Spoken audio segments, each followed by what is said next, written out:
What is going on, everybody? Happy Thursday. Happy 10-Bip Live. We are back. We are live and alive. Thank you so much for being here. I hope you're doing well. Hope that things in your orbit, in your neck of the woods, are not nearly as stormy as they were in mine.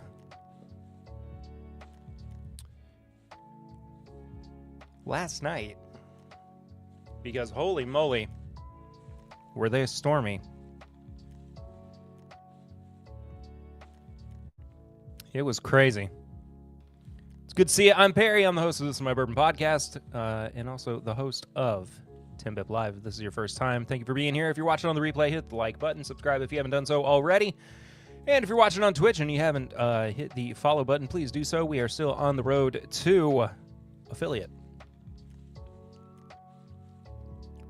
on twitch.tv/mybourbongamer. Go and hit that follow button if you haven't done so already. I was up watching all night on Ryan Hall. Y'all, I do watch Ryan Hall every now and then when I need to. Last night was crazy indeed. It was wild. I haven't heard too many reports of anything ultra severe, but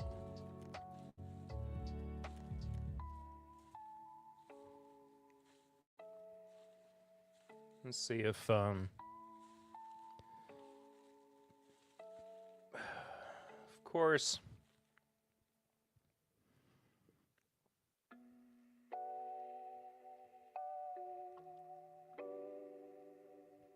so there was a tornado in Louisville. Hang on, let me do something real quick.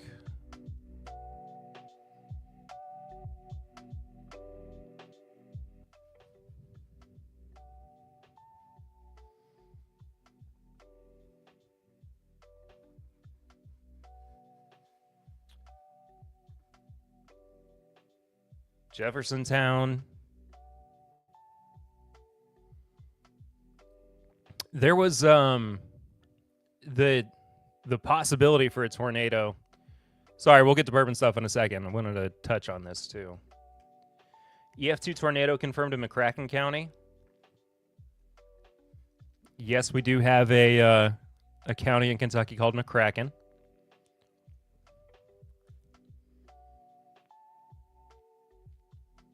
An EF2. Goodness gracious.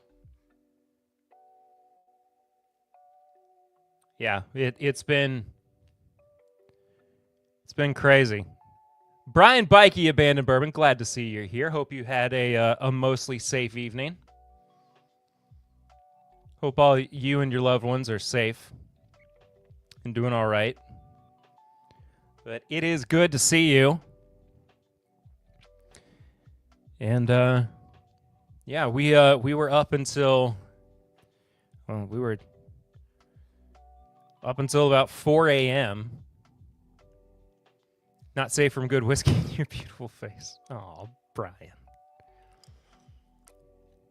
Love you, brother. Good to see you. North side of Lexington had a warning, but I know a couple of guys on the south side. I don't know where Perry is anymore. I'm on the northeast side of Lexington. There was a period where basically all of Lexington was under a warning, a tornado warning. It was our second warning of the evening, or of the early morning, I suppose. And our first tornado warning. I guess this will be my quick update for how things have been going over the past week. Our first warning in Lexington hit at about 1:15, 1:30. Max, hope you're doing well. Hope everyone is doing well. He said, just barely missed the most serious part of the storm here in Indiana, even though the sirens were blaring. The sirens were going nuts this morning. But anyway, so Lucy woke me up and said, we got a tornado warning. I got dressed real quick. We got eaten. I got the animals downstairs. I turned the weather on my phone. Basically, just watched that for 2.5 hours, trying to keep track of everything. Our first warning expired at 2:00 in the morning, and we were like, "Oh, we'll just wait down here wait down in the basement until the thunderstorms have passed," because we were still under a severe thunderstorm warning at that point, and there was a lot of wind and a lot of rotation that was headed our way as well. And we were like, it's best to be safe than sorry than to, get upstairs and say, hey, we need to get back downstairs with sleepy babies. And sure enough, within the next 15 minutes, another tornado warning hit us. And for whatever reason, on the first time, our phone alarms didn't go off with the tornado warnings. And Lucy had just kind of been up and been nervous and refreshing her phone and checking to make sure and that everything was all right. And then, she got the warning. She that's when she tapped me awake. But then the next one, we got 2 warnings, and they just blared on our phones. Thankfully, hold on. But we had some pretty gnarly hail. The wind was crazy. We got a lot of rain. We are still getting a lot of rain too. I've got what is called a B-dry system. I'm sure some of you all know what that is. That came with this house. Our basement is, of course, below ground, but it is literally underground. It is a very safe basement. Of course, you can see back behind me that there are windows, but the majority of it is below ground. So we need a moisture capturing system, and it has been working in overdrive the entire day, trying to suck up as much of the rainwater as it can. And for anybody who's been keeping track of everything, we are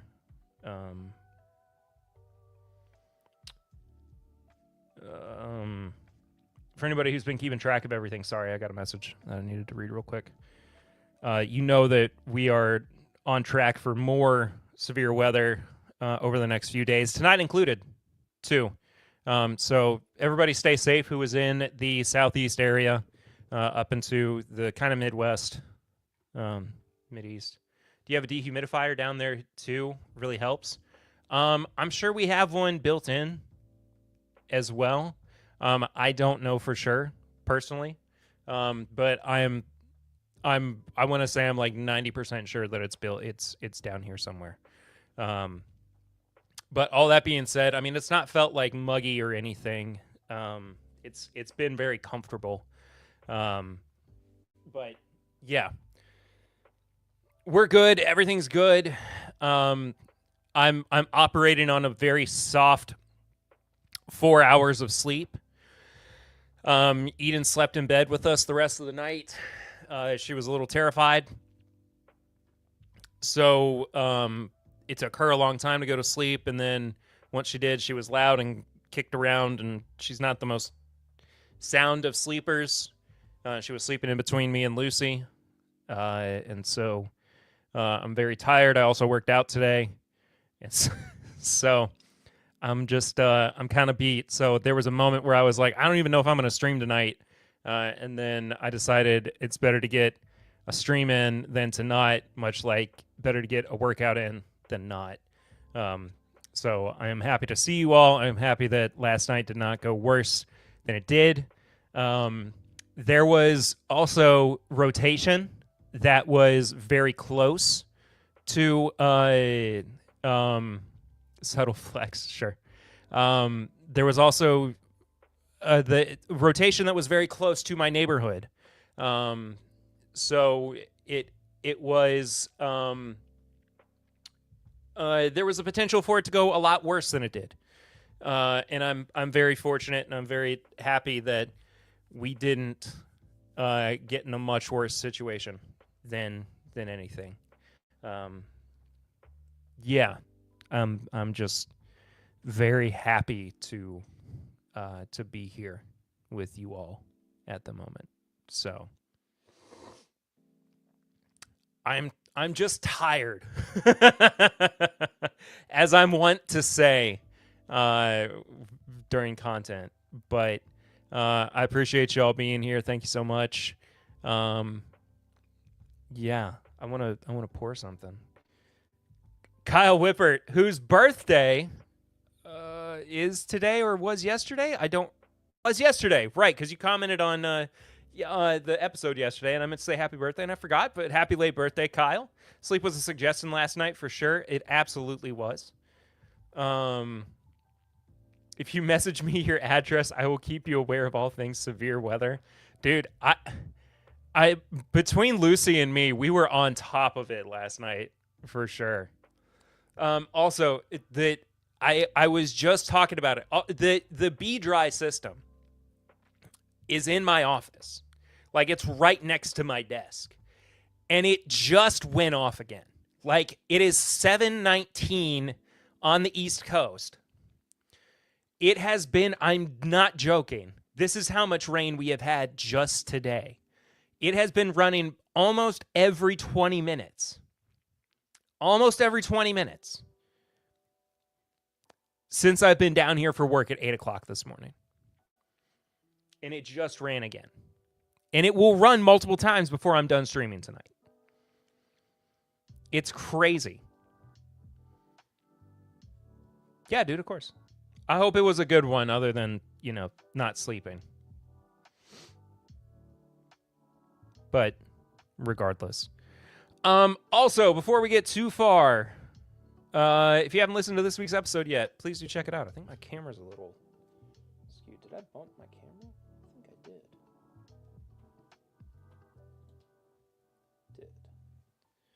Oh well. Easy fix. If you haven't listened to this week's episode, it was a blast. Eric and I had a lot of fun.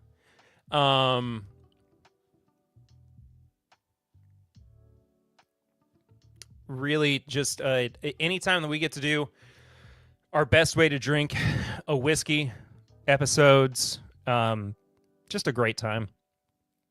Just nice to not have to be super serious and, take a whiskey that everybody kind of knows and loves and put it through some paces that's not necessarily reviewing, even though we do kind of give it a little bit of a review.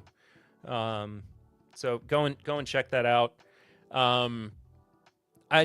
We've got a bonus episode that needs to come out soon too. It will probably be another couple weeks before that happens. But be on the lookout for that. It's for the new Jack Daniel's Age series releases. Squirrely T. Hello, Todd Cooper. Hope you're well. No spoilers, Perry. I'm halfway through as of the start of this live. I will not spoil anything for you. I'm just telling you it's fun.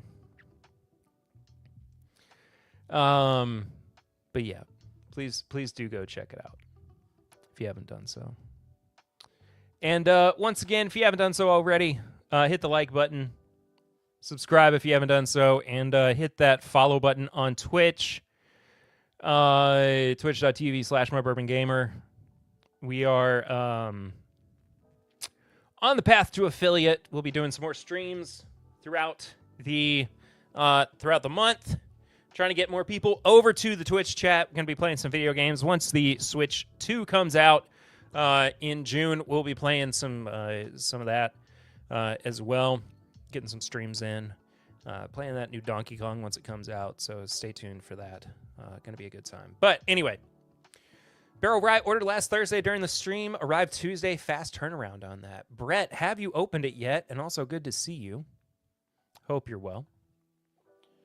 All of this talk of storms and tornadoes and being stressed out has gotten my blood pressure elevated a little bit again, and I could use a pour to calm myself down. It's true. So since we're drinking on some lower proof stuff tonight, I won't go too terribly high, but we're mostly drinking Beam stuff. Also, before we go any further, I want to point out a little something here. So here on the title card, you notice that I've got the Old Crow Reserve in the background. I have a bottle of Old Crow Reserve. It is just not with me at the moment. I thought it was in my home stash, and it is still with my bottles at my grandparents' house, which will be back all with me soon within the next couple of weeks. Thank goodness, finally. I'm very excited to have my full collection back home. So stay tuned for that. But I apologize. In place of that, we'll just be drinking on Beam products all night. But I am looking forward to trying out this Old Crow 86 and seeing what the deal is with it. Not yet. It's a few bottles deep in the queue. Won't be too long, though. I look forward to hearing what you think about it. Hit me up when you do. Crack it open. It's time. I'm thirsty. You know what? Let's just start small.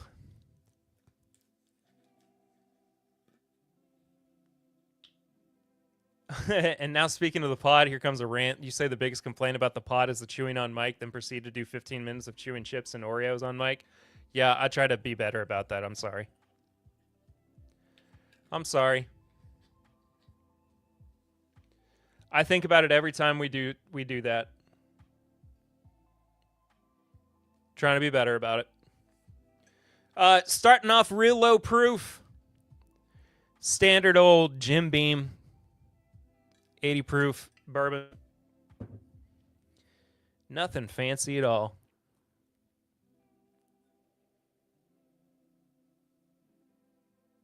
I don't know when the last time I had Jim Beam was, but sipping on some low proof myself tonight. Little Hancock Reserve in the Glen. That sounds awesome. I found a sample of Hancock Reserve the other day that I have either not opened or not had all of, and I look forward to finishing it up. What's everyone drinking? Yes, what is everyone drinking? I'm one of the complainers. It can't be that hard to move the mic for 5 seconds. It's not. It's not. We'll be better about it. The good thing is we don't do sips and snacks all that often, but I apologize, and we'll be better about it. Thank you for raising it again, Tony, and I promise it's always at the forefront of my mind when we do those episodes and or when we do those segments, and I promise you it is something that I think about constantly. So always room for improvement. We will fix it. All right. Cheers. Everybody stay safe tonight, please. And I will try to do the same. Good thing I sent you a box of snacks and I'm not going anywhere. I know you're not. That time it took 7 minutes. It took 7 minutes for the bee dry to go off. Just picked up the JD Twice Barrel American Single Malt from 2022 for MSRP, and boy, howdy, is it good. Ooh.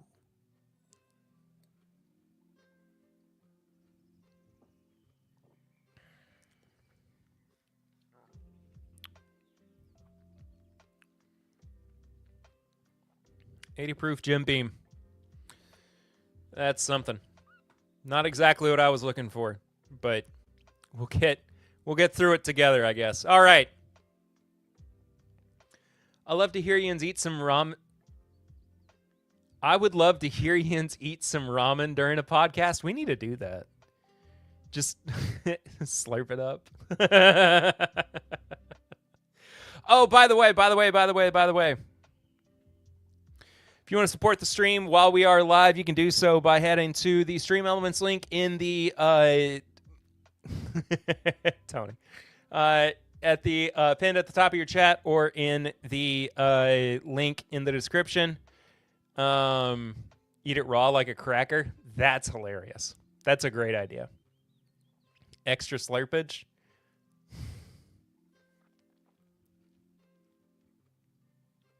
I like it. Anyway, Stream Elements link. You can support the show through donations. We call them snuffy chats in place of super chats, because numbers, whatever. YouTube, crazy. Easy, good way to do it. For those who are on Twitch as well, we call them snuffy chats because Mr. Snuffleupagus back here, the patron saint of 10-Bip Live. He is awesome, we believe. He's the best. Anyway. And if you can't do so through your dollars, just thank you for being here. We appreciate it. Let's get to some news. I'm sure y'all have seen this, but old Dan Calloway from this is now the second week in a row that we've talked about Dan. From Bardstown Bourbon Company is going to be on 60 Minutes on Sunday. And cheers, y'all. No pours for me this evening, but just imagine I poured a Michter's 20. I'm thinking about it in my mind, and I'm imagining that it is amazing.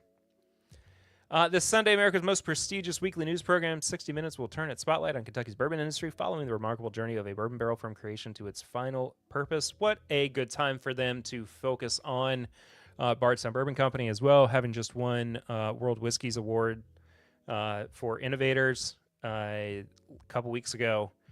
Bardstown Bourbon Company, very cool. Love that. It will air a special segment exploring the bourbon barrel's life cycle through 3 distinct perspectives: cooperage, craftsmen, master distillers, and barrel brokers, showcasing how this traditional wooden vessel remains central to American spirits production. It's going to be on 7 p.m. Eastern, and it is going to examine how this centuries-old craft continues to thrive in modern commerce. The segment will highlight Independent Safe Company, one of Kentucky's prominent cooperages, illustrating the meticulous craftsmanship behind barrel production. And Bill Whitaker is who interviewed Dan. And I think I saw too that Dan got to hang out with Bill for a little while too, had lunch with him. But yeah, very cool. I'm excited to watch it. I don't know if I'll be tuning in live, because Sunday evenings I usually get a jump on editing for the next week's podcast.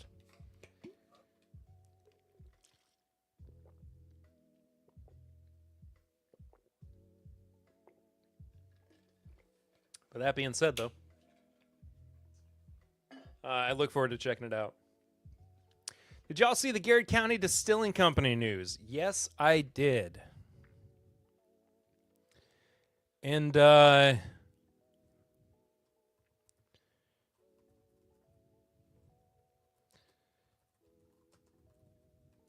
we can why don't we talk about that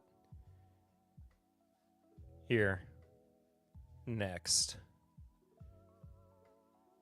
Because my goodness gracious.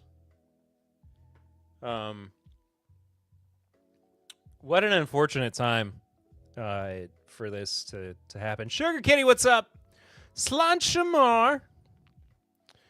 Sipping on a Maker's Mark private selection, always solid. Not to start a womp womp. I mean, it's understandable though. It's an important 75 weather alerts in the state already. Jeez Louise. But for a distillery that is 2 years old, we just did a smaller feature on them on the podcast. Daphne's, what's going on? Good to see you.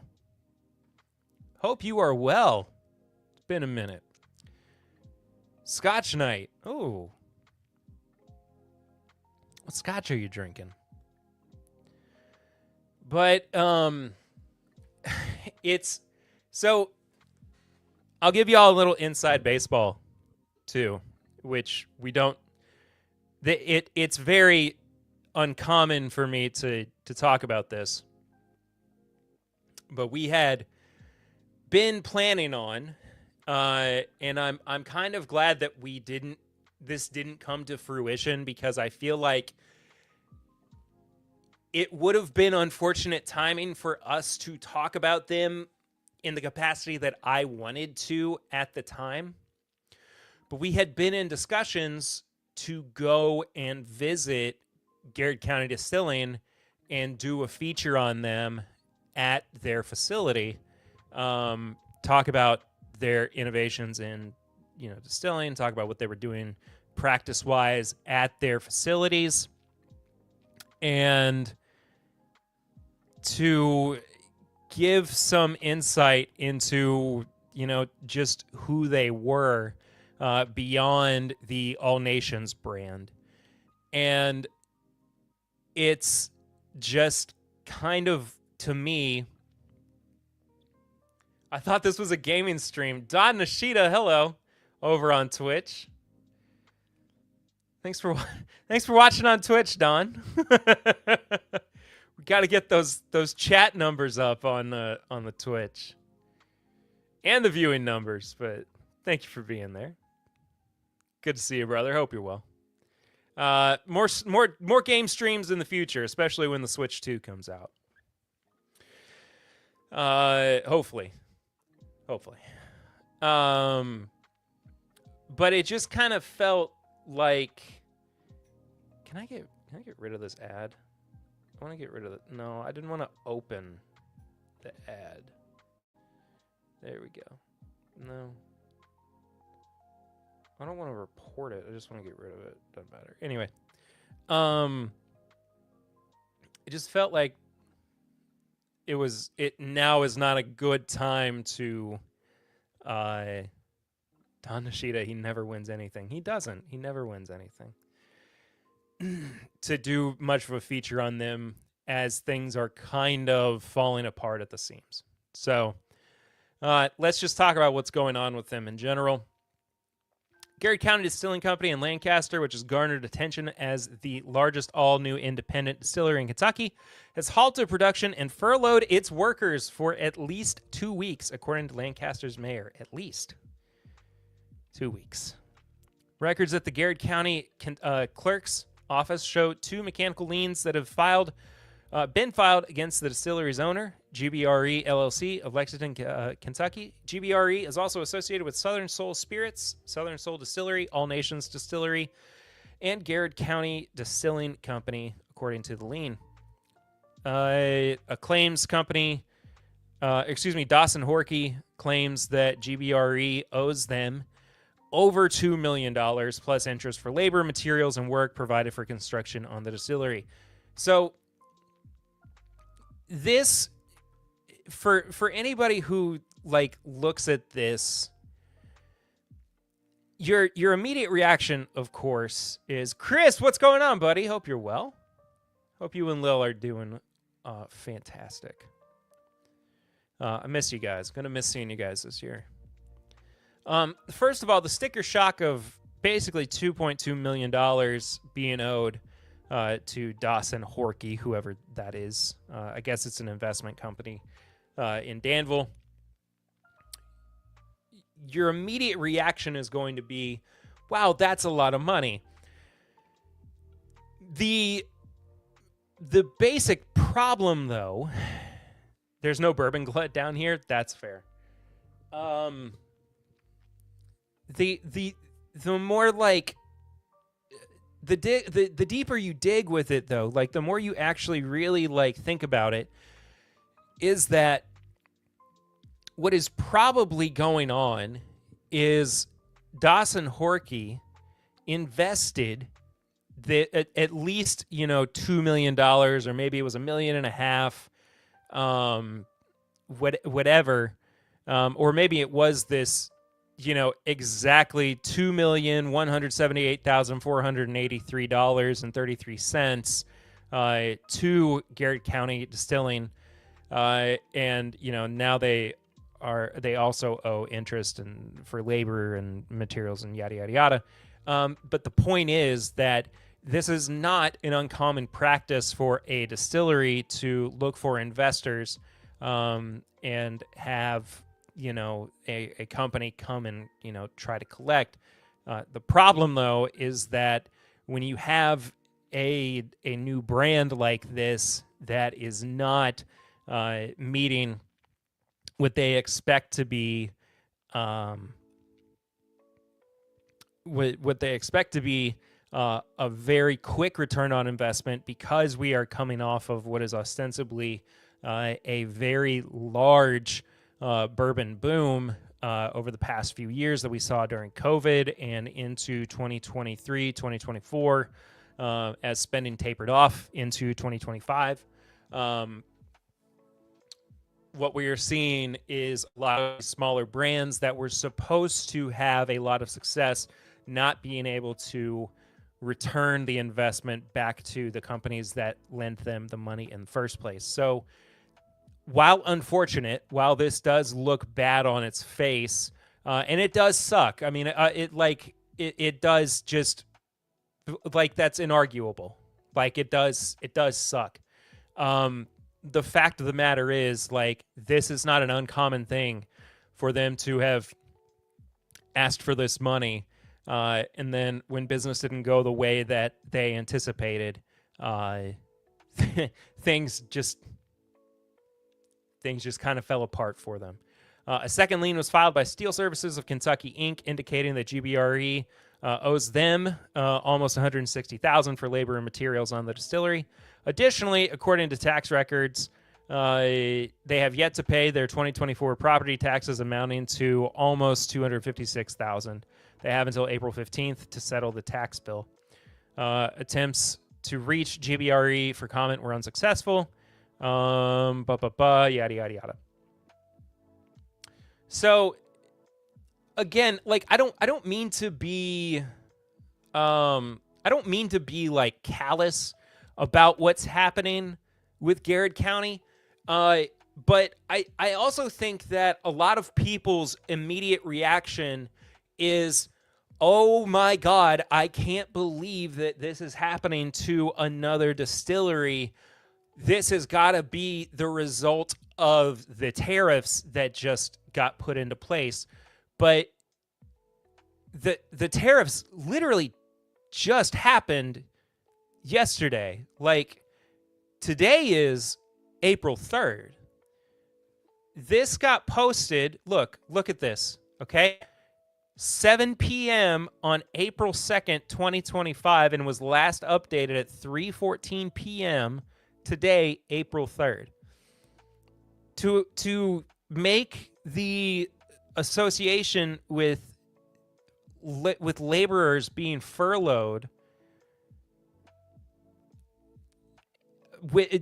to make the association with the laborers being furloughed at Garrett County and the new tariffs, like, those two things are not synonymous. Like, I'm not here to defend the tariffs, but I do think that it's silly to just look at this and go, well, it's clear that they've, they're just trying to protect their investment. They don't have an investment to protect. They owe almost basically $3 million. Like, they don't have the money to pay back. There's no investment left, dog. Like, I know that they tried to get some kind of media campaign going to raise some funds quickly to lift their image. I know this. I was a part of it. They wanted to come on the podcast. They gave us free whiskey to promote them on the podcast, to review them. And we did. We gave them a good review. It wasn't the most glowing of reviews, but we said we wanted people to try them. But the whole point, though, is that there's no way that they were going to be able to raise that kind of capital that quickly to get them out of this hole. There was no there it's just you have to be aware of how these things work to make a general assessment of what got them into this situation in the first place.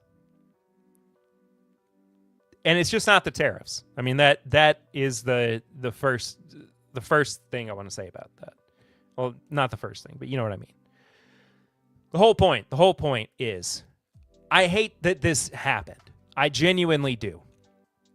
I don't want to see workers out of a job. I don't want to see a new distillery get shuttered, essentially. It is going to be very hard for them as they operate in the red to come back from a situation where they say, oh, we're going to let you go home for at least 2 weeks. Right? It's very hard for them to come back and say, in 2 weeks, we're probably going to have work for you to do. And the money to pay you for it, too. It's very likely that's not going to happen. Now, brands like All Nations, that's probably still going to stick around. They probably still have barrels that they're sitting on and bottles that they need to move in order to get that kind of the investment side of things back. Those are probably already still sitting on shelves.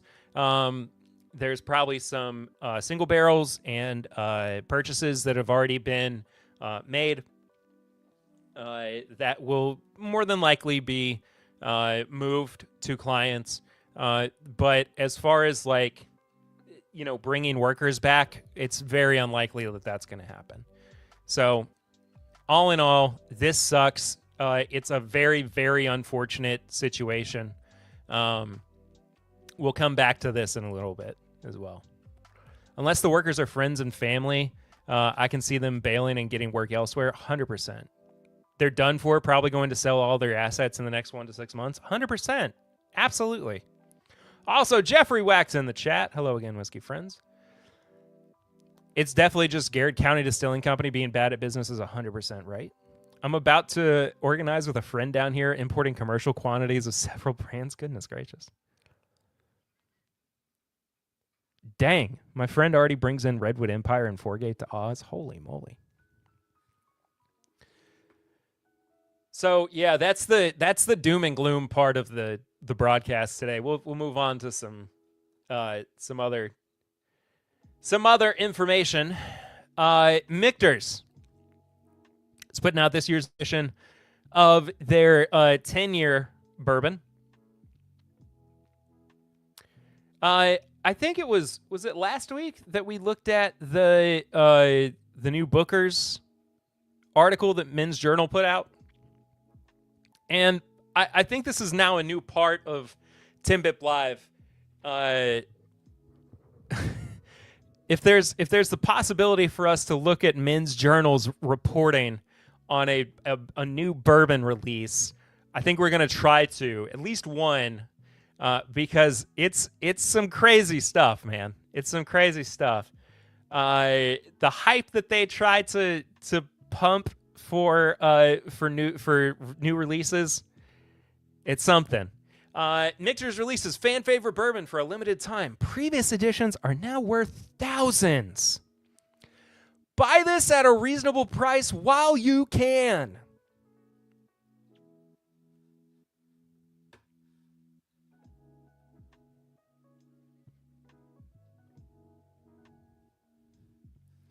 It's been less than a month since Michter's landed a sizable splash on shelves with its US 1 barrel strength rye. At the time, I had no qualms about calling it one of the biggest releases of the year. Whoa. I stand by the assessment. But apparently the reigning world's most admired whiskey was eager to outdo itself because it's already back with a new edition of its revered 10-year Kentucky Straight Bourbon. And yes, it's also bound to be one of the biggest releases of the year. Here's a first look at the $195 bottle.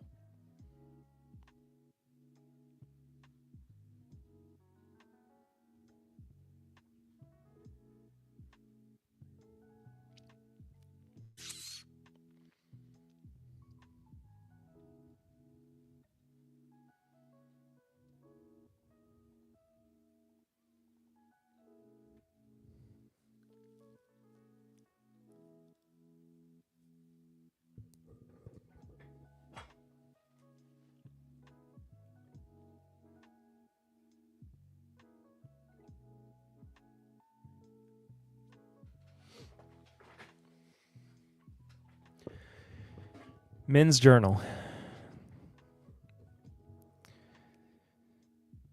I think it's time that we had a serious conversation about what we in the bourbon community consider to be a reasonable price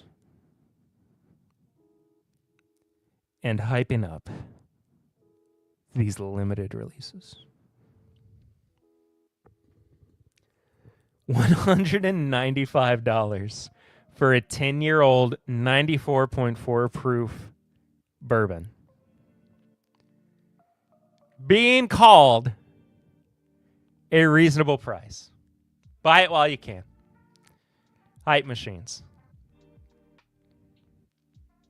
We get the 10-year next month, I believe, along with a small allocation of Bomberger's PFG. I'm going right out to Kroger to get me one.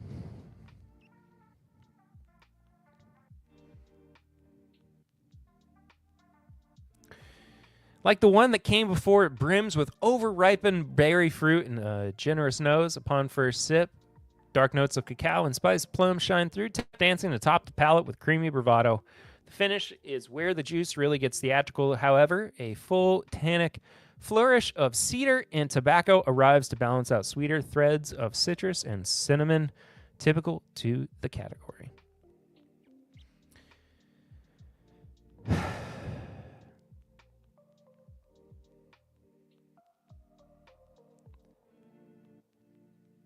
Since it carries that rare combination of smoothness and sophistication, it manages to appeal to both newcomers and seasoned sippers in equal measure.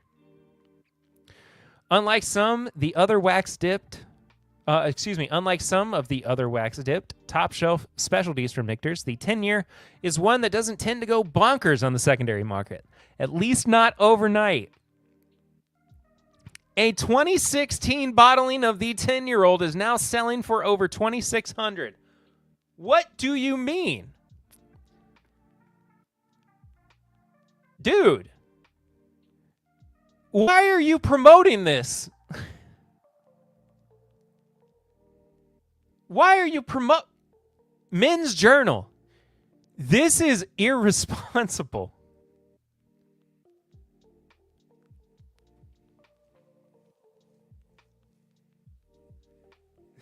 This is irresponsible, dude.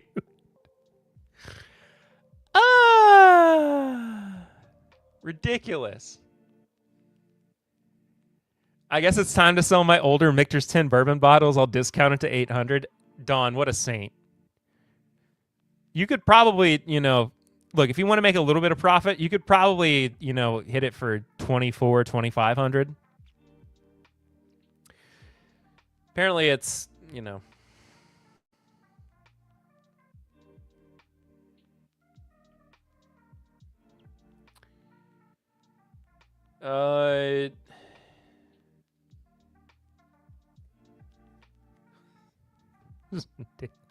report them to Zuck. I don't care. Mark Zuckerberg, he's probably going to want a kickback. Ever since he got hit with the Dominican Ray. He's all in it. He's all in it for the bling, dog, WP with the $10 snuffy chat. Affordable. Is it still a $7.50? WP, hope you're doing well. Good to see you, brother. Good Trouble Bourbon aims to foster social advocacy. Good Trouble Bourbon, founded by Chicago entrepreneur and social impact advocate. I cannot speak.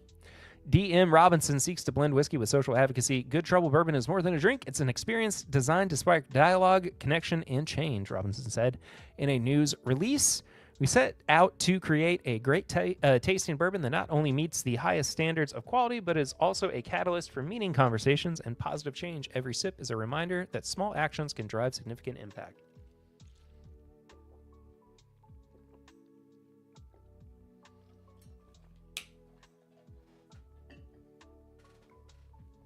I don't know. No, I appreciate... Okay. Let me jump to the next paragraph. We'll talk about this for a second. By using bourbon as a tool to bring people together, Good Trouble Bourbon strives to live up to its name, fostering dialogue, connection, and progress. A portion of proceeds supports the Shine Your Light Foundation, a 501c3 nonprofit that supports inclusivity, equity, and tolerance through community-driven initiatives.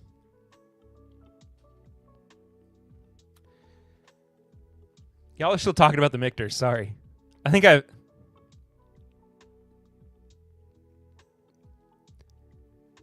I would use a different word to describe this, but I would get canceled. Are you talking about the Good Trouble? We're not their demo, but they should definitely know better because the unsuspecting reader would be sucked into pain at a museum. My favorite gimmick is the anticipation for seeing if Michters deem their barrels worthy of a 10-year release every year. Yeah, there's no way that Michters is like... I just don't know. We're just them playing the will they won't they is so funny to me.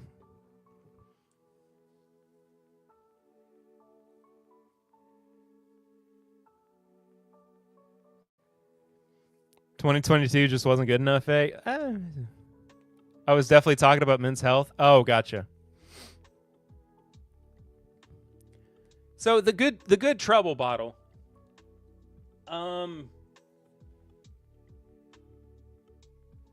Cool.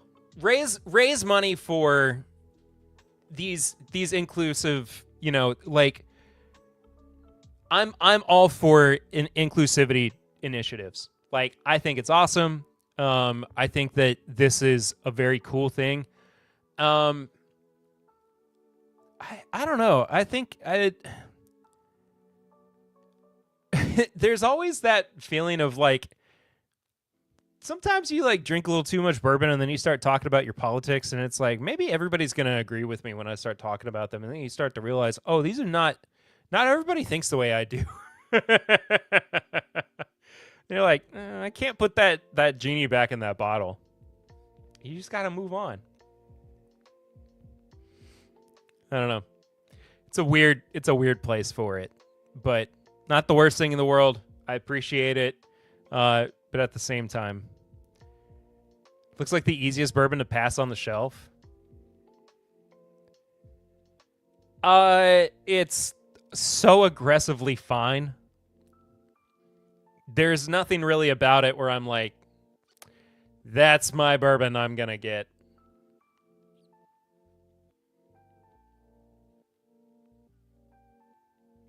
.92 proof. It's Kentucky straight.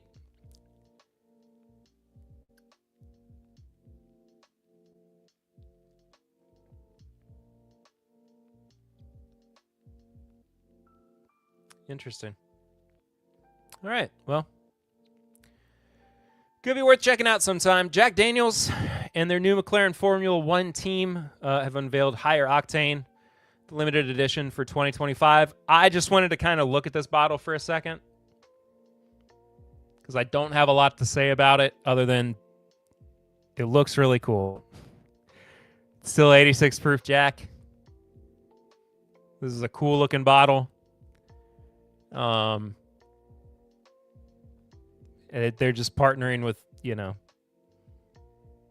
this racing team. It's the most okayest bottle. Yeah.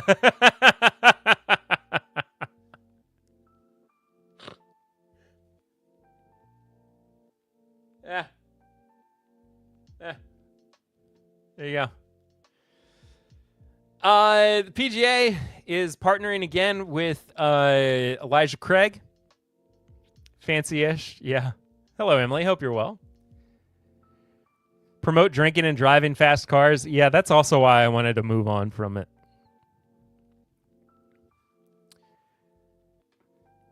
I'm sure that we're going to get one of these new releases. That it's a toasted or something. I don't know. I didn't...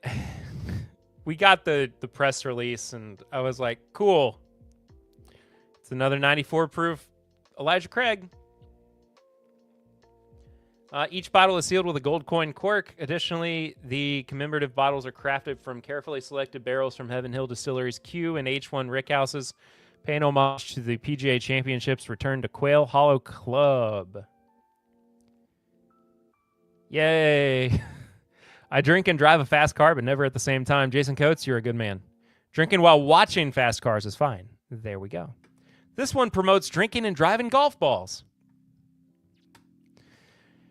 Oh, dear YouTube intern or Twitch mods on high, I would like to please have you, for context, understand that we are not actually talking about or promoting drinking and driving. We are talking about how it is not a good thing to be doing either, and also how there is a Jack Daniels release that pairs with a Formula One team. And also, there's an Elijah Craig and golf partnership.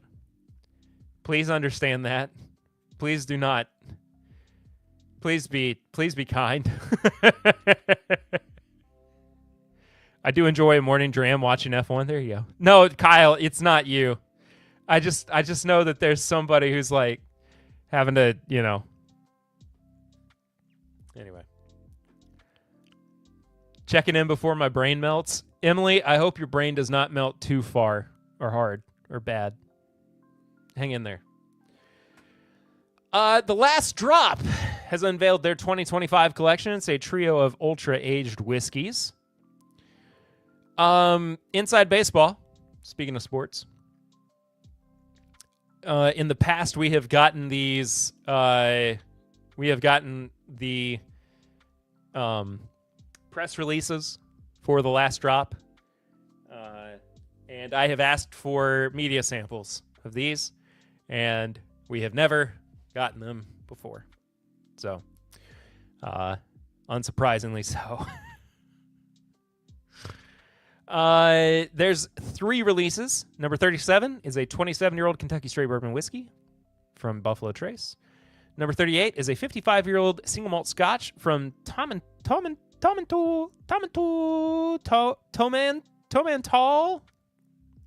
Help me out, somebody.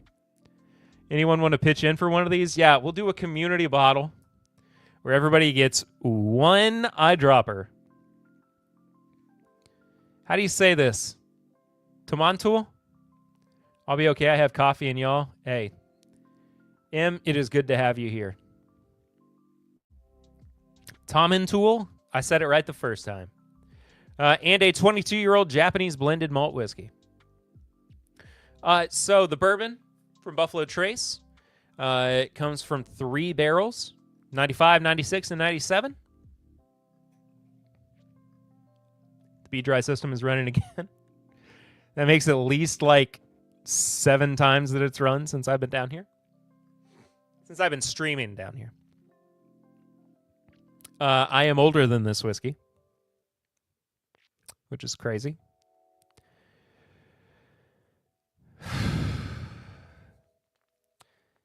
$95, 96, and 97. 121.8 proof. Only 508 bottles worldwide. It do be dry, indeed. $10,500. You get a 700 ml and a 50 ml miniature. We'll read the tasting notes because we're never going to get one of these. Come on. Appearance, bright bronze gold, gleaming in the light. Nose, aromas of seasoned oak, cherry, and mid-jewel date. Layers of baking spices and dark fruit complemented by a peppery rye influence. I'll have one. Tony, all you, buddy. Palate, deep oak tannins, rich caramel sweetness, dark chocolate dipped cherries, and hints of tobacco and leather.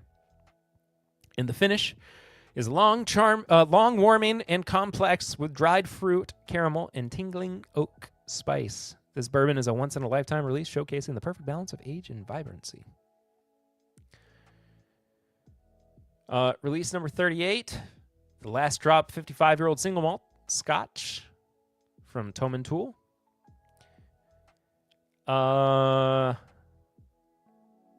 It's aged in a combination of ex-sherry butts and refill sherry hogsheads before spending an additional 2 years in an ex-Methusalem sherry butt. Oh, sorry, it was distilled in April of 1969. 86.2 proof, and there are only 430 bottles worldwide for the price of $6,950. Go on Wheel of Fortune to win one bottle. And then the third release from this year is a 22-year-old Japanese blended malt whiskey. Crafted from 100% Japanese malt whiskeys, it was matured in 2 Mizunara oak casks, a highly sought-after wood known for its floral, herbal, and nutty characteristics, 118.2 proof. With only 319 bottles worldwide and $5,500. At least I'm not older than that scotch.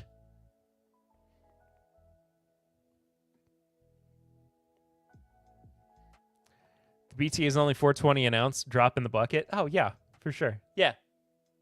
Not thinking twice about that. Come on, Perry. Didn't you see my post? I gave up on whiskey and I only drink wine now. In 1978 Bordeaux in my Glen. Oh, my. Sounds fantastic. At least I'm not older than that scotch. Yeah. Couple of TTB labels. Right? Yeah. Barrel Bourbon Batch 37, 113 or 111.38 proof. 10-year Kentucky, 8, 11, and 12-year Indiana, and 13, 14, and 15-year Tennessee. Very excited for that. That's all the information we have so far. And then we have a 34-year-old IW Harper. Oh, my. 86 proof, it looks like.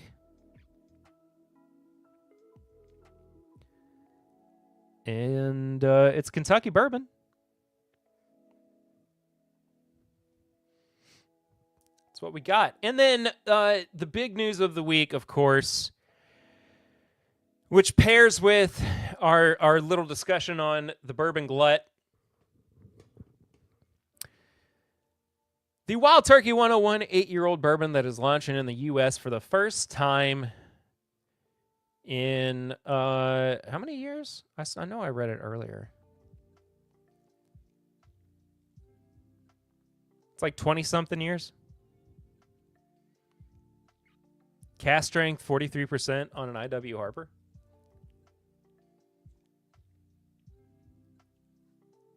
Oh, yeah, it does say cast strength. I doubt it's cast strength at 43%. I'm enticed about the IW Harper. Don't want to see the price. I am sure the price is ridiculous. But yeah, I am so excited for this release. Just ridiculously excited. It's supposed to be out sometime this month. I don't ever trust proofs on TTB labels. Yeah, that's fair.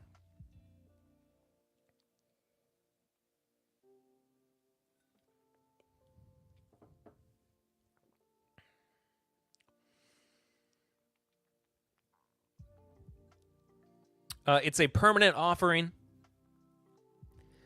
It will be available alongside the Classic 101, marking a significant moment for bourbon enthusiasts in the U.S. Wild Turkey 101, in the U.S., excuse me.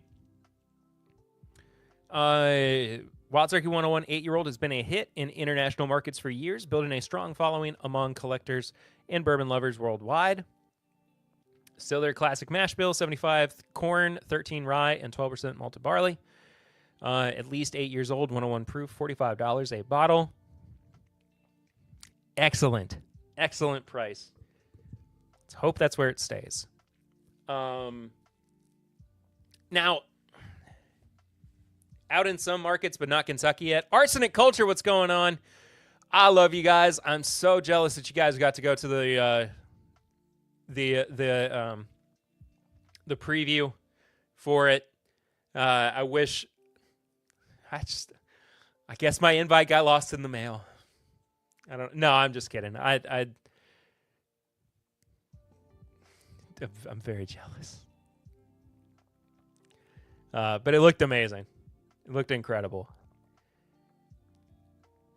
Cast strength at that age can definitely be 86 proof from Canada and Scotland. It's true, but 86 just seems very round for cast strength. I just imagine that I tagged along with our friends at the mashup. Oh, there you go. I just imagine, Tony, that it is a placeholder for whatever the actual cast strength is going to be. But anyway, so this is a release that Jimmy pushed for. This is a release that is basically bringing age-stated Turkey 101 back to the American markets after being international only for so many years. Very excited for it. It kind of feels like this is Jimmy's last big release before he retires, I suppose. But regardless, we've got this, and then this week, we also had the TTB filing for the old granddad 7-year-old bottled in bond. Now, we don't have any word yet on what this is going to entail, how this is going to affect the current product, if this is going... Steve A., what's going on? I do also love the return of age statements. And this, alongside with the 8-year-old Turkey 101, it started to get me... How dare you hint at Jimmy retiring? I would never. It started to get me thinking about the Bourbon GLUT. And how a few years ago, we just kept talking about how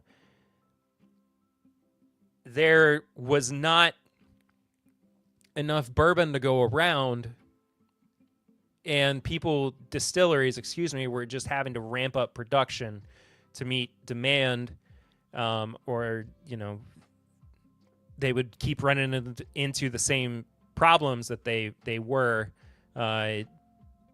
pretty much 5 or 6 years ago.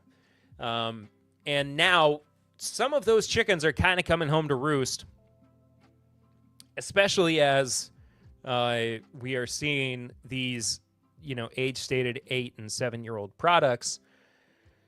But there's two sides to this coin, of course. The first one is that, yes, there is some planning that went into this, of course. But the other side of this, too, and give me a second, because I want to pull this up, and I believe that...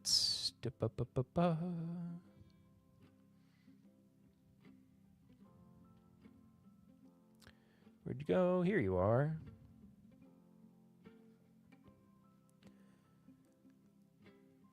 I believe I have looked at this. Could you just... Nope. Not what I wanted to do at all.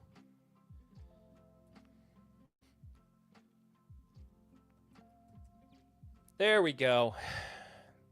I think we looked at this on stream, but I've also talked about it on the podcast as well. Absolutely, the distilleries ramped up production to a huge degree, then demand dropped off the cliff, so we're starting to see that increased production get a decent age on it. Yeah. So there's also this, okay?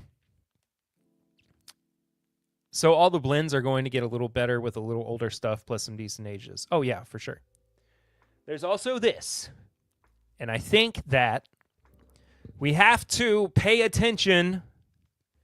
We have to pay attention to the trends.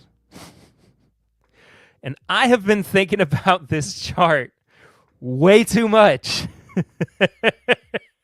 I've been thinking about this chart way too friggin' much, okay?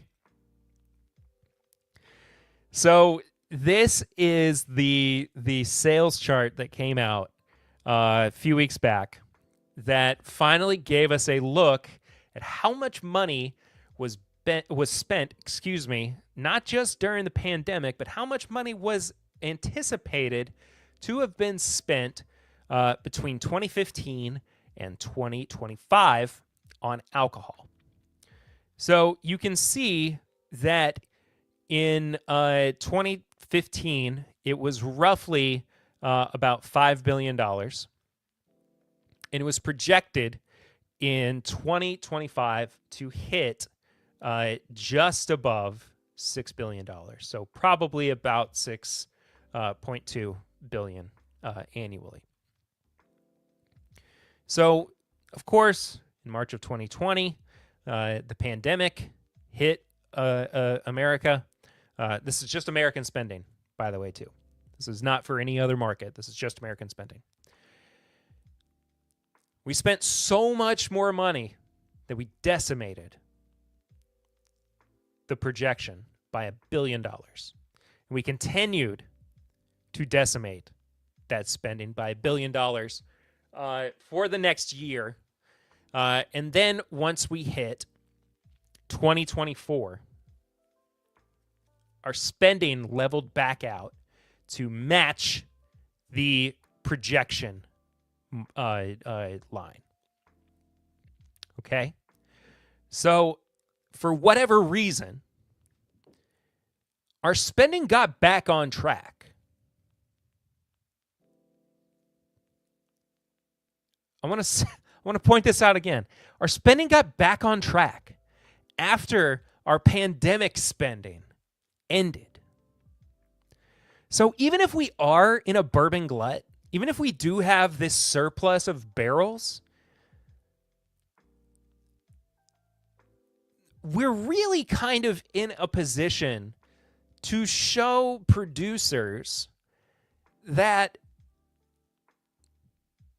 if they keep putting out these barrels that do have age state, if they put out products that do have these age statements on them, right? It might be a little bit difficult for them to keep up with some of our spending habits. Okay. That being said, though, we are a little bit above the projection at the moment. I'm not saying that we should keep being above the projection. We might be. But I am saying that there is a good chance that we could continue to spend more and more for those of us who are interested in some of these aged products too, especially in the bourbon market.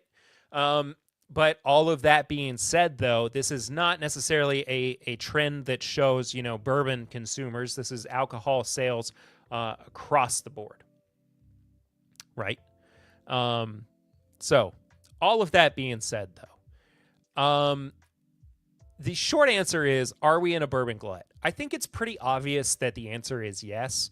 When you look at the age statements coming back, when you look at the amount of just individual products that are on the shelf that you don't recognize, that are not your Buffalo Traces, that are not your Maker's Marks, that are not your Larcenies, your Elijah Craig's, Wild Turkeys, blah, blah, blah, blah, blah.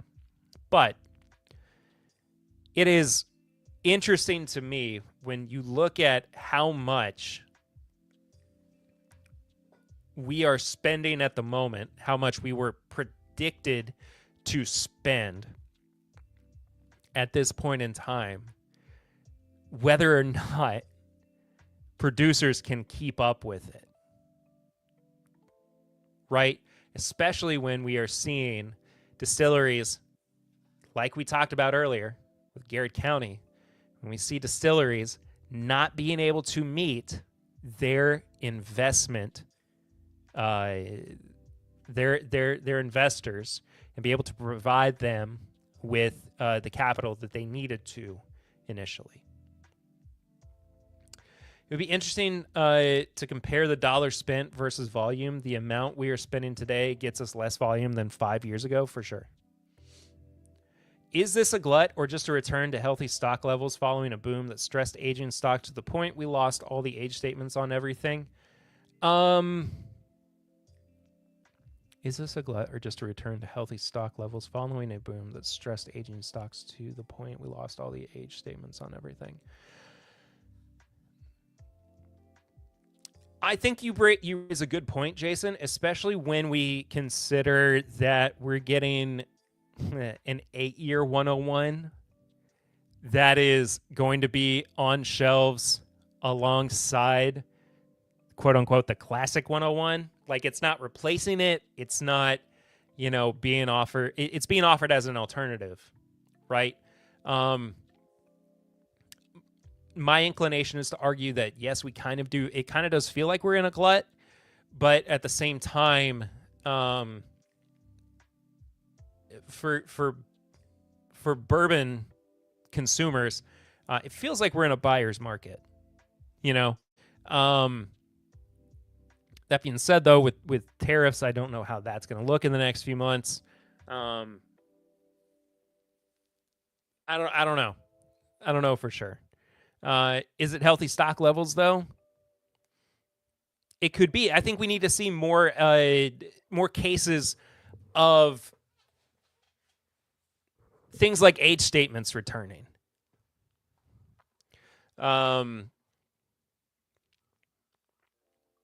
I don't know the exact number either. I don't know if there's a right quantity for that to happen. But we'll see. I don't think it's quite yet a buyer's market. It's going to have to get worse before it gets better for the consumer. That's fair. That's completely fair. I'm not panicking until we get EC12 back at the very least. That was my first thought, and I hesitated to say it because I didn't want that to be like. I didn't want to, I didn't want to put the cart before the horse, I suppose.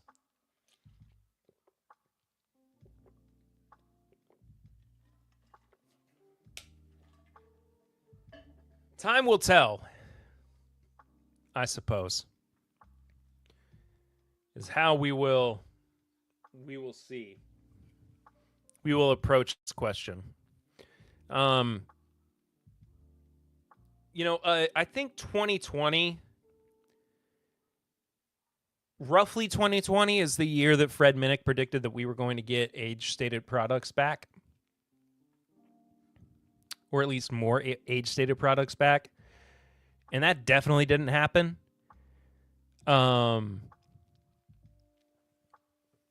So, I mean, he could have just been a few years off, But we'll see. We'll definitely see.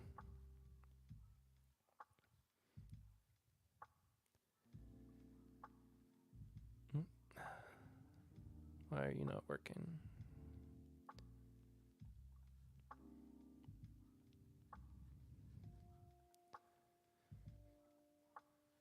We won't officially be back on track until 12 to 14-year Knob Creek picks are back. The dream. There's a ton of aging stock, though. The influx of about 8-year stuff is the beginning of the trend.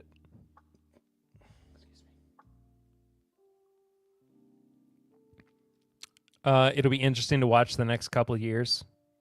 I agree. The interesting thing about the 12 to 14-year-old picks, especially 15-year, is if we do see those again, and I'm not hopeful that we will, especially considering the fact that we have the age-stated Knob Creek products that are, 12, 15, 18 now.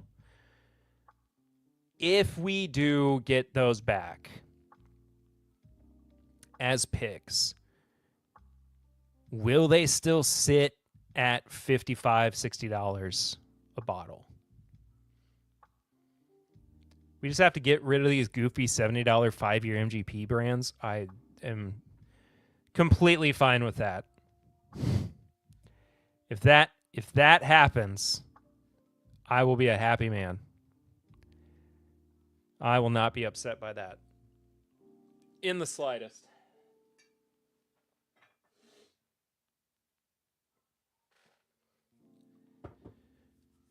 All right.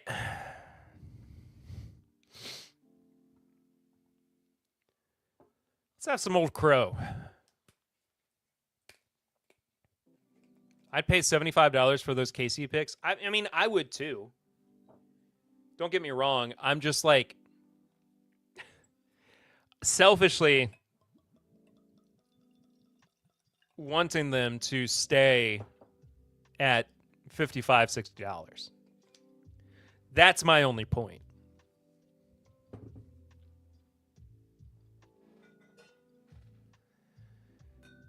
So,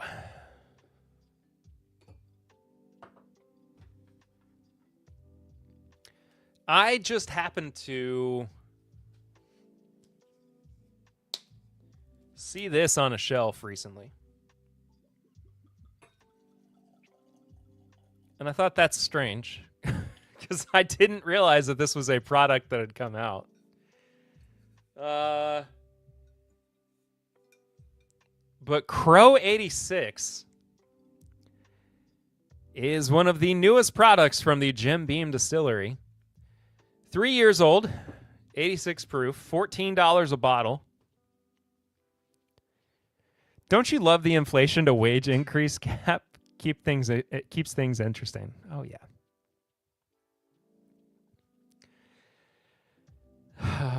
Don't.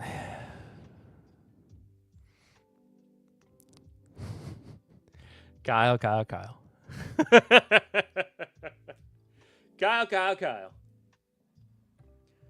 I've also put it alongside just regular Old Crow, which I believe is also 36 months or 3 years old.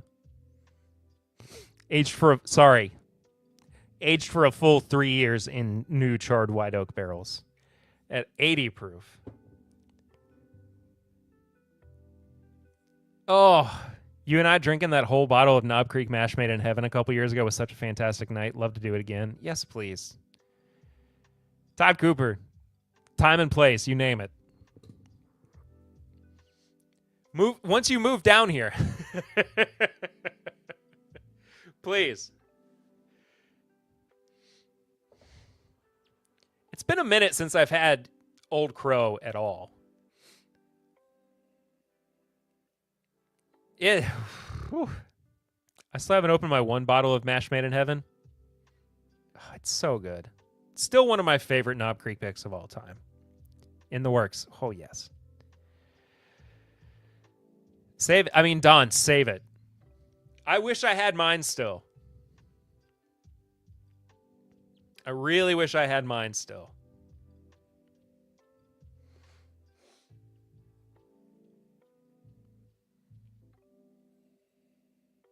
That is some corny bourbon.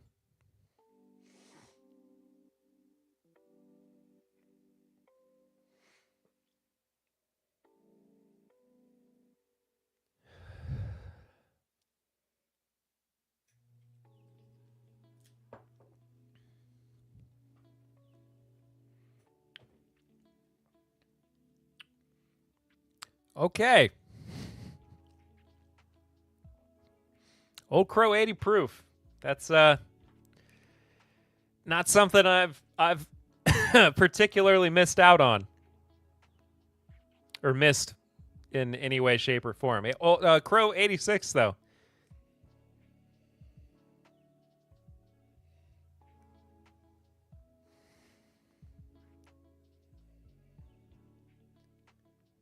It smells softer.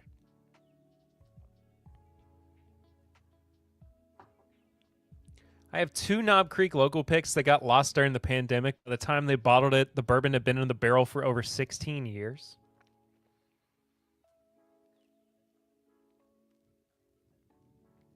Dolan.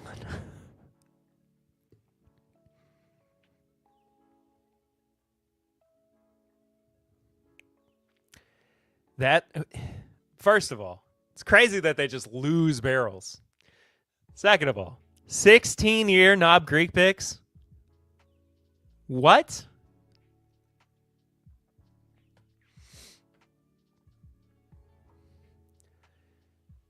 I'm almost as big of a fan of Knob Creek picks as I am Elijah Craig barrel proof.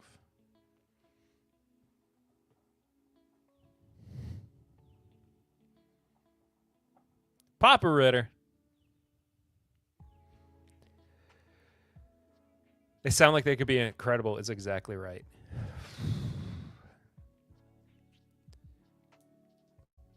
Why can't I think of this song?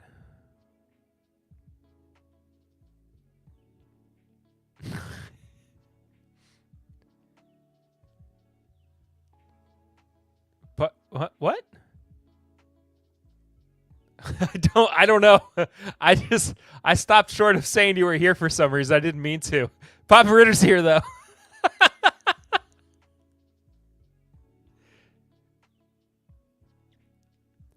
Oh, if the rain comes running out the hill.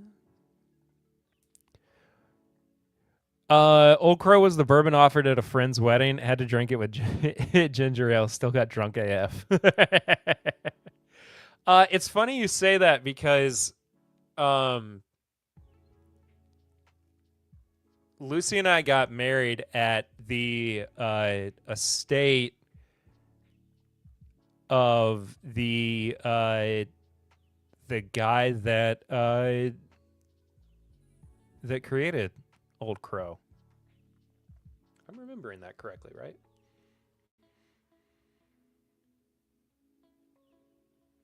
Hold on. I got something in my...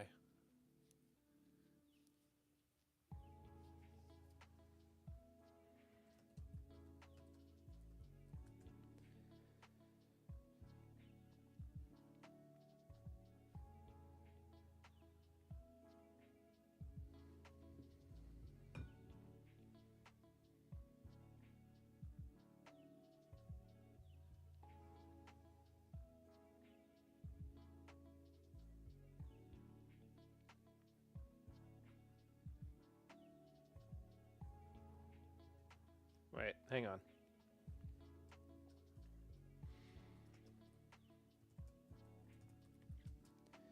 Hang on.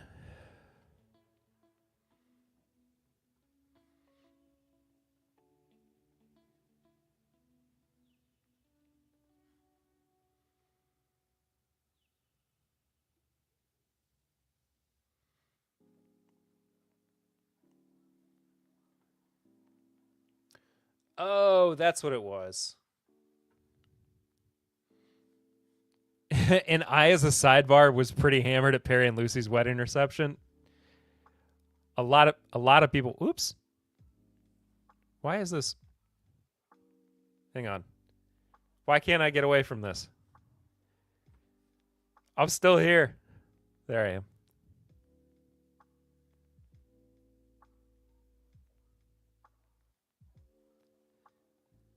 There we go. Okay, so this is where Lucy and I got married.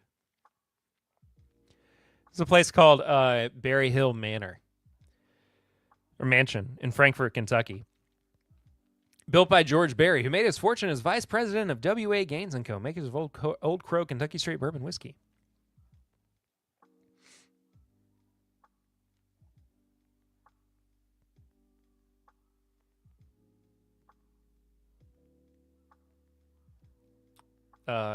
Okay. Well, that's it.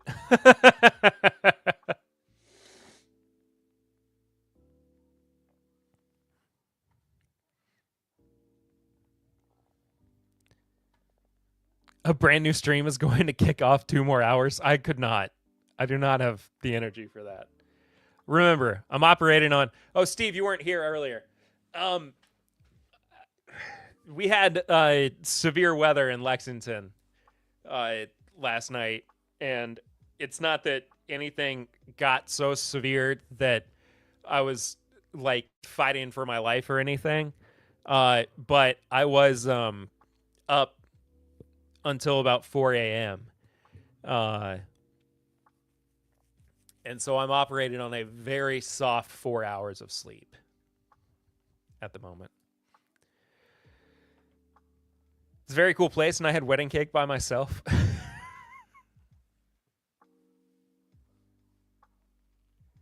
I don't even know if they're still doing weddings there. A little sleep deprived, are we? Okay, I'll give you a pass this time. There was a very crazy family group text chat that was going on. Yeah. All right, I want to try this 86 Old Crow. 86 proof. It's not 1986. I'd love to have some 1986 Old Crow, though. That'd be cool.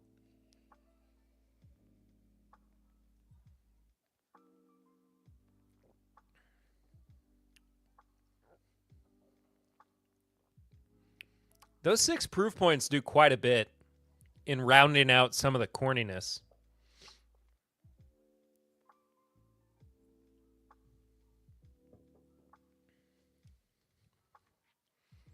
Yeah, it gets rid of so much of the corniness.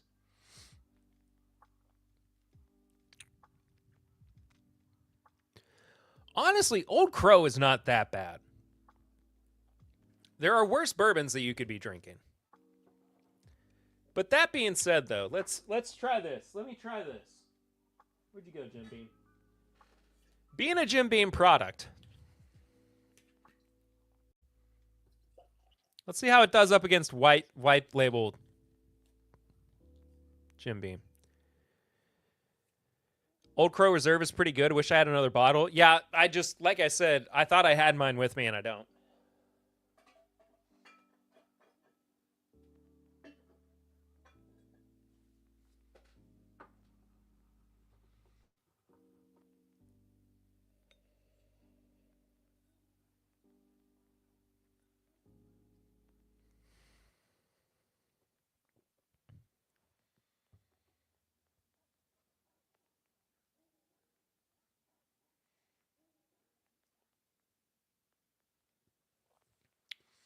I mean,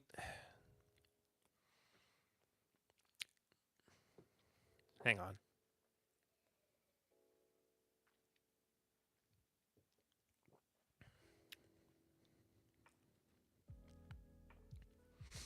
Crow 86 is so much, it's weirdly hotter. I'm annoyed that Beam turned a legendary brand into a bottom shelf brand. I completely agree with you. I mean, to even think of like taking this 3-year-old bourbon, 80 proof 3-year-old bourbon, in the form that it is in currently, and putting it in like the old style chess pieces now feels like it would be a disservice. Like it would purely be a gimmick if Jim Beam were to do that for a, for something that, oh, it's like the anniversary of the chess pieces, the chessmen. You're like, please don't do that. If it was 6 years old and, 90 proof at least, that would be something. But even then, it wouldn't feel worthwhile.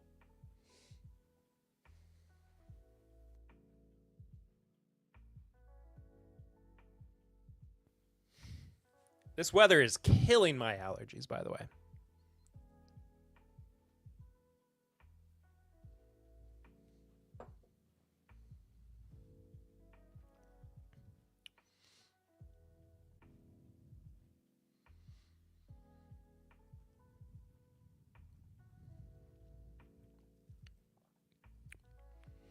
All right. I think I'm done with the 80 proof for right now. It's starting to taste like medicine.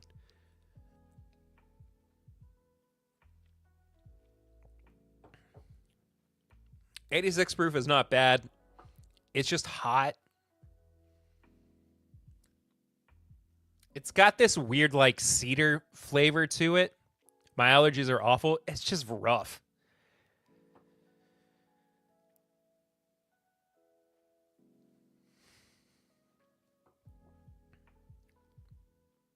I think overall I just prefer the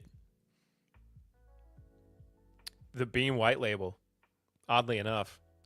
I don't know if I want to finish these right now. I think I'm going to throw them all into a dump class and see how that does. Remember to have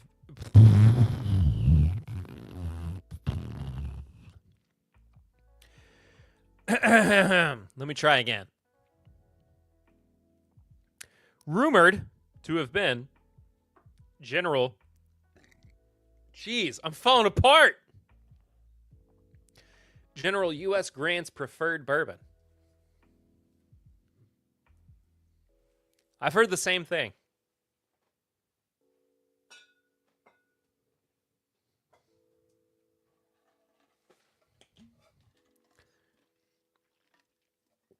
It might help your allergies. It might.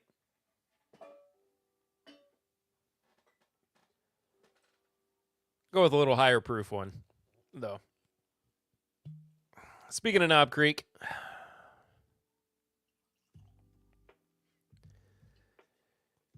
the Knob Creek Bourbon and Beyond 2024 Chris's pick.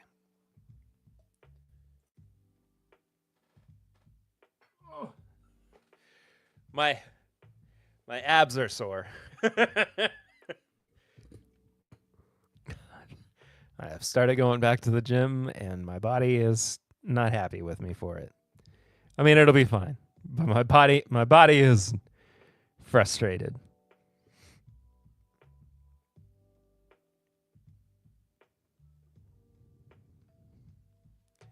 Time to bust out the Coke Zero.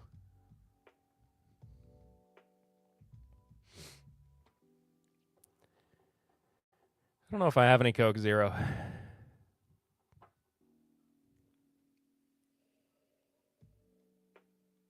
I can tell everybody how great the Knob Creek is. Pop Ritter definitely can.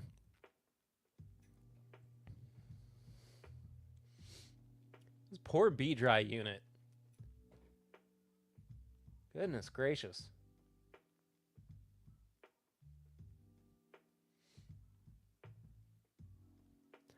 I mean, thank goodness for it, but it has been operating on pure overdrive today.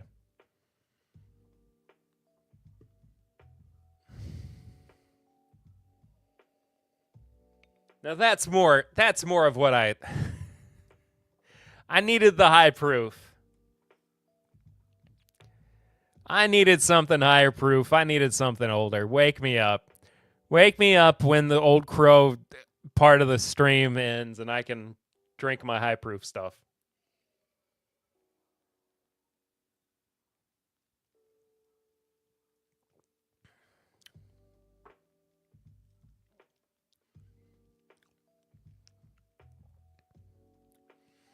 There we go. I feel better now. I'm more I've been brought back to life.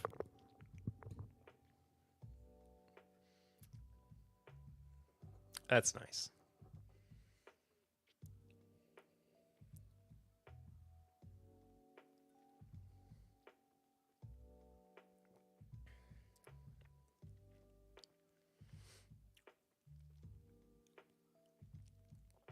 Oh, creamy, oaky, peanut buttery. It's honestly got a little bit of a cream savor note to it as well, which is odd. Which is odd for a daggum Knob Creek pick. But I'm not upset about it. Could be worse. I'd love it if they made a 10-year 86 proof Old Crow Chessman anniversary, though. That would be great. I mean, I would too. I want them to do more with Old Crow than just. I mean, and is this cool? Is it nice that they did this for the sake of doing this? Yeah, sure. But they should be doing more with Old Crow than just Crow 86.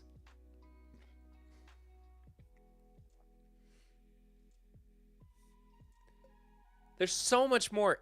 And Kyle, I mean, you're 100% right. It is a brand that deserves respect. It's storied. I mean, it's it feels like, and it kind of is in many regards, a bourbon that built Kentucky's brand, America's bourbon industry, you know? And it's just not being respected or revered in that way by offering these bottom shelf $10, $14 offerings. It's disappointing. It's just heartbreaking, you know? What do you do? What are you supposed to do?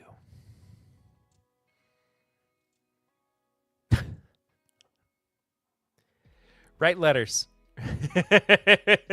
Write a letter to the nose. To Fred and Freddie. Tell them how you really feel.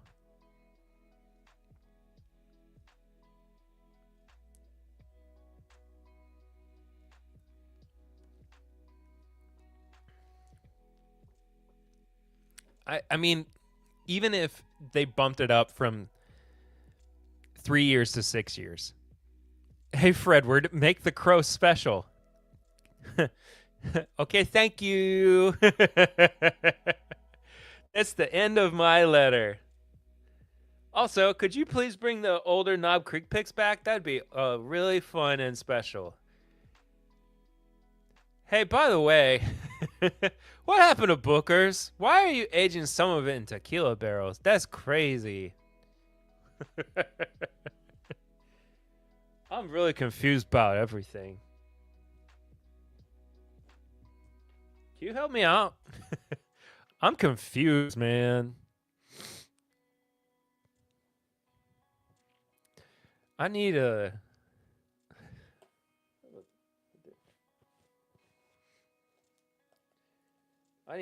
some help.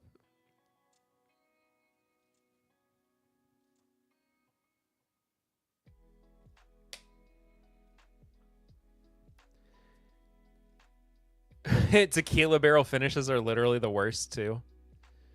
We had that one from Club Blue that was not that bad. We liked it.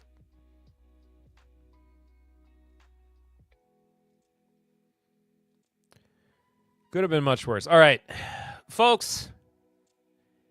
That about does it for me. I'm tired.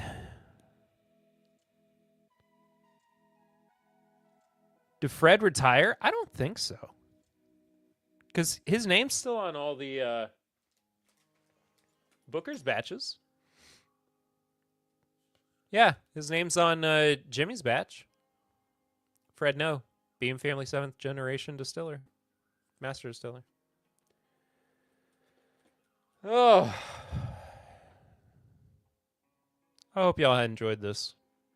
It's fun. I don't know what next week's going to look like.